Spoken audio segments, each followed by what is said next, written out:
আসসালামু আলাইকুম বন্ধুরা, এমটি টেক অনলাইন বিডিতে আপনাদেরকে আবারও স্বাগতম। আজকে খুবই হেল্পফুল একটি ভিডিও নিয়ে আপনাদের সামনে আসছি। আশা করি অনেক উপকৃত হবেন আপনাদের জন্য, যারা নতুন করে ফ্রিল্যান্সিং শুরু করতে যাচ্ছেন, যারা ফ্রিল্যান্সিং করার জন্য চিন্তা ভাবনা করতেছেন এবং যাদের মনে অনেকগুলো প্রশ্ন আছে যে ফ্রিল্যান্সিং কি, কাদের জন্য ফ্রিল্যান্সিং, কারা ফ্রিল্যান্সিং করবে, ফ্রিল্যান্সিং কিভাবে করতে হয়, আমি কি ফ্রিল্যান্সিং করতে পারবো, কোন বয়সে ফ্রিল্যান্সিং শুরু করা উচিত, এরকম অনেকগুলো প্রশ্ন আমাদের সবার কাছে। সবাই এইসব প্রশ্নের সম্মুখীন হচ্ছি।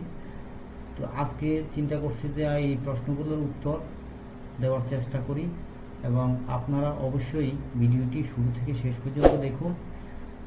আশা করি এইসব প্রশ্নের পাশাপাশি ফ্রিল্যান্সিং সম্পর্কিত যেসব সমস্যাগুলো আছে, সেই সমস্যাগুলো শুরু করার জন্য যে সমস্যাগুলো আছে সেগুলো আপনি এই ভিডিওর মাধ্যমেই আপনি বুঝতে পারবেন। তো চলুন শুরু করা যাক।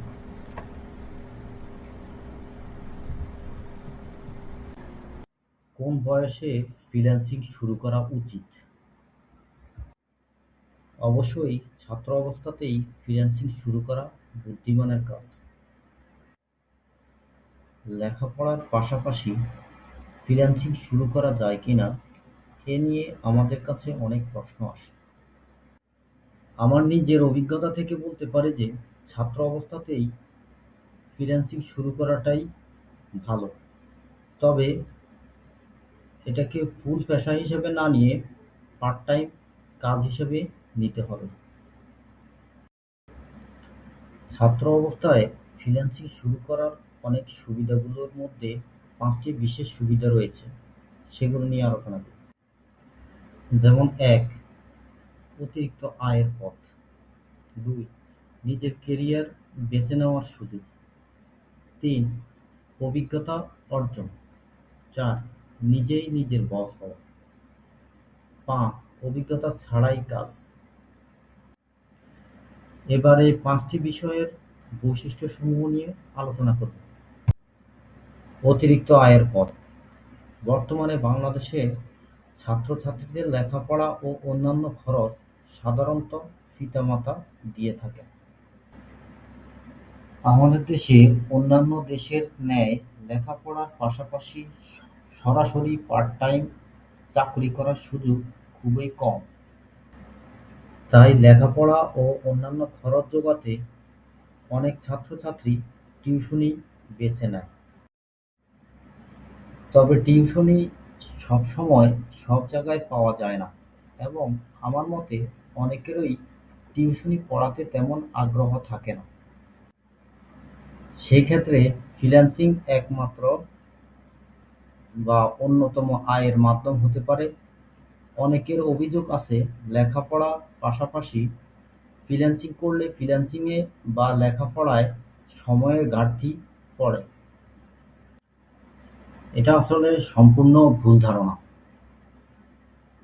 কারো যদি সত্যি ইচ্ছা থাকে তাহলে অন্যান্য দিকে নষ্ট করা সময়ের পরিমাণ কমিয়ে খুব সহজেই লেখাপড়া ও ফ্রিল্যান্সিং এর জন্য পর্যাপ্ত সময় পাওয়া সম্ভব।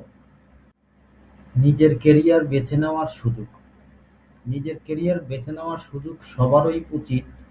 নিজের পছন্দমতো কোনো কাজকেই নিজের কেরিয়ার হিসাবে নেওয়া। এ সম্পর্কে জর্জ বার্নার্ড শ-এর একটি উক্তি হল, happy is the man who earns his living by his hobby. অর্থাৎ নিজের শখের কাজ করে যে ব্যক্তি জীবন ধারণ করে সেই প্রকৃত সুখী। ছাত্র হিসাবে ফ্রিল্যান্সিং এর ক্ষেত্রে পরিবার চালানো বা পরিবারের দায়ভার নেওয়ার মতো কোনো চাপ থাকে না। ফলে এই সময় কাজের ক্ষেত্রে বিভিন্ন কিছু পরীক্ষা করে নিজের পছন্দমতো সেক্টরে কাজ বেছে নেওয়ার সুযোগ রয়েছে।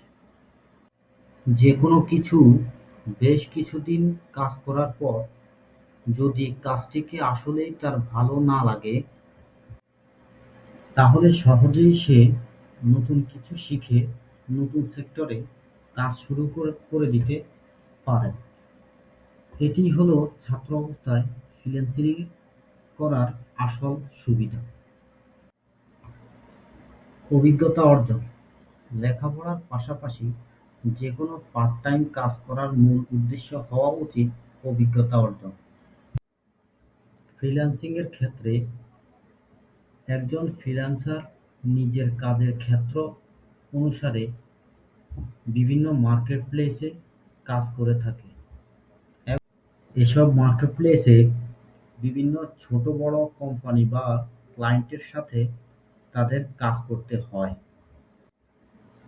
এতে করে বাস্তব জীবনে কাজের ক্ষেত্র সম্পর্কে কিছুটা হলেও তার ধারণা আসে। এছাড়া ফ্রিল্যান্সিং এর ফলে তার প্রফেশনাল লাইফের ভিত্তি মজবুত হয়। এ ধরনের পার্ট টাইম কাজের ফলে অভিজ্ঞতা অর্জনের পাশাপাশি বিভিন্ন বিষয়ে জ্ঞান অর্জন হয়, যা পরবর্তীতে অনেক কাজে লাগে। নিজেই নিজের বস হওয়া: যেকোনো ব্যবসায় একজন বস যে রকম সিদ্ধান্ত দিয়ে থাকে, ফ্রিল্যান্সিং এর ক্ষেত্রে ফ্রিল্যান্সারের নিজেরই সেই সকল সিদ্ধান্ত নিতে হয়। আর পাশাপাশি লেখাপড়াও ভালোভাবে চালিয়ে নেওয়া যায়।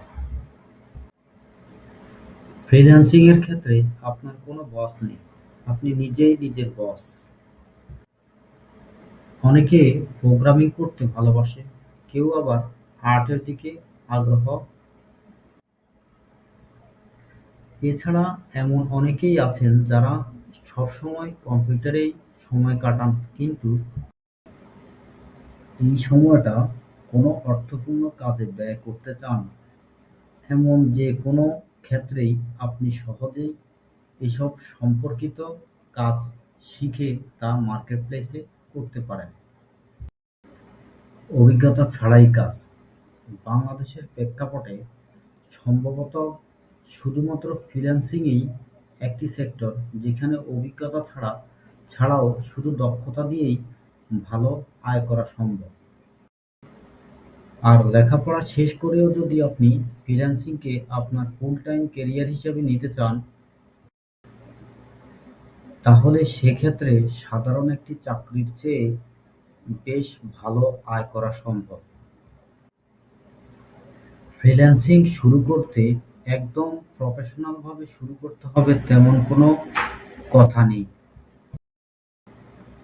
আপনি যে সেক্টরে কাজ করতে চাচ্ছেন সেই কাজের খুঁটিনাটি বিষয়গুলো আপনার মোটামুটি জানা থাকলেই চলবে। অনেক সময় ক্লায়েন্ট বিশেষ করে নতুন ফ্রিল্যান্সার খুঁজে থাকে, কেননা তারা কাজটি করার জন্য অনেক পরিশ্রম আর সময় দিতে আগ্রহী। আর একবার ভালোভাবে কাজ শেষ করতে পারলে ধীরে ধীরে এমন সময় আসবে যে আপনাকে আর কাজের জন্য বসে থাকতে হবে না, কাজই আপনাকে খুঁজে নেবে। তাই আর দেরি না করে আপনার ভালো লাগা যেকোনো কাজ ভালোভাবে শিখে নেমে পড়ুন ফ্রিল্যান্সিং। যদি সত্যিই দক্ষতার পরিচয় দিতে পারেন, আপনাকে আর পকেট খরচ নিয়ে চিন্তা করতে হবে না, বরং চাইলে বাসার খরচেও সাহায্য করতে পারেন অনায়াসে।